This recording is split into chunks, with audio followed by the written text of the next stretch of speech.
కృష్ణాష్టమి పర్వదినం సందర్భంగా సీఎం చంద్రబాబు ప్రజలకు కృష్ణాష్టమి శుభాకాంక్షలు తెలిపారు.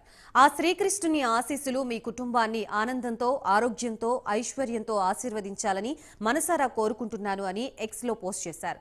భగవద్గీతలో జీవిత సారం చెప్పిన శ్రీకృష్ణ పరమాత్ముడిని స్మరించుకోవడం అంటే మన కర్తవ్యాన్ని మనం గుర్తు చేసుకుని ముందుకు సాగడమే అని ఆయన పేర్కొన్నారు. ఏ విషయంలో అయినా మనకు స్ఫూర్తినిచ్చే శ్రీకృష్ణ తత్వాన్ని సరిగ్గా అర్థం చేసుకుంటే ప్రతి అంశంలో మనం విజయం సాధించవచ్చన్నారు. ఈ కృష్ణాష్టమి సందర్భంగా ఆ నీలమేఘశ్యాముని కృప కటాక్షం ఆంధ్రప్రదేశ్ రాష్ట్రంపై సదా ఉండాలని కోరుకుంటున్నాను అని సీఎం చంద్రబాబు ట్విట్టర్లో చెప్పుకొచ్చారు.